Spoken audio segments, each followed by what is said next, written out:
Formula One's regulations and dimensions are so specific and complex that it requires heavy scrutinying and licensing. The governing body at the helm of overseeing these rules and regulations is the FIA.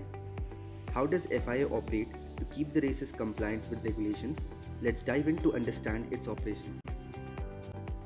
Welcome to Force Edu, a place where all business and supply chain enthusiasts come for a weekly dose of knowledge. If you have not yet subscribed to our channel, you're missing out on value-adding content.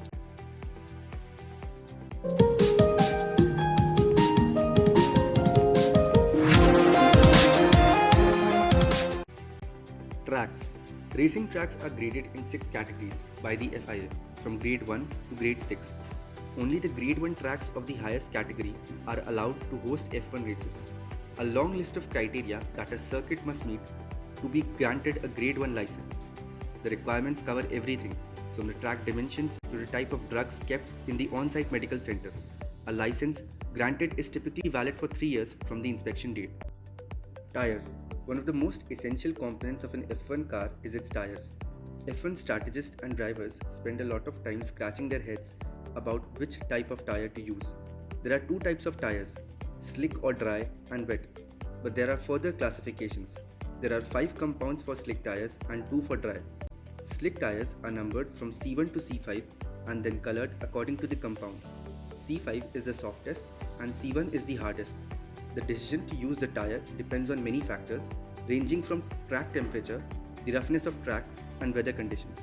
During rainy weather conditions, wet tires are used. The intermediate wet tires displace 30 liters of water per second at 300 km per hour, whereas the fully wet tires displace 85 liters of water per second. Tyre supplier. From 2011, the Italian manufacturer Pirelli is the sole tyre supplier. The deal is currently set to last until the 2024 season. It hasn't always been a one-make show.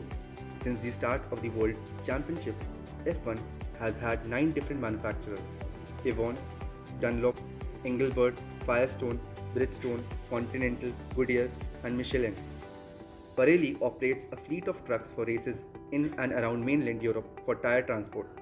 Pirelli uses sea freight to bring around a half dozen shipping containers full of tires to track for races outside Europe. F1 tire rules. Each team gets 13 sets of dry tires over the weekend, 2 sets of hards, 3 mediums, and 8 softs.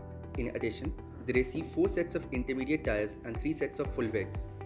All cars in Q3 must use a new set during the top 10 shootout. The drivers must have at least 2 different types of dry tires in the race. If it rains, intermediates or wets are used, and drivers don't even need to change tires if they don't want to. This rarely happens, though Esteban Ocon became the first driver in 24 years not to stop for tires in Turkey 2021 Grand Prix. All the teams that don't make into Q3 can choose which tires to start the race on, but those that go into the top 10 have to start on the same set of tires they used to make it into that session. F1 has scrapped the controversial tire rule that mandated drivers who qualified as the top 10 to start race on their Q2 tires. Beginning in 2022, drivers who progress in qualifying into Q3 won't be required to start race on the tires they set their fastest lap in Q2. The operational efficiency of FIA makes the sophisticated ways of licensing, sanctioning, and inspecting so easy.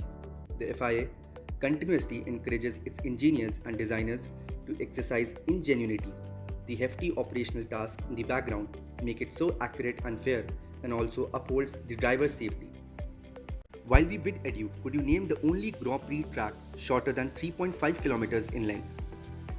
Thank you for watching the video. Stay tuned to our channel Force Edu for more such informative videos.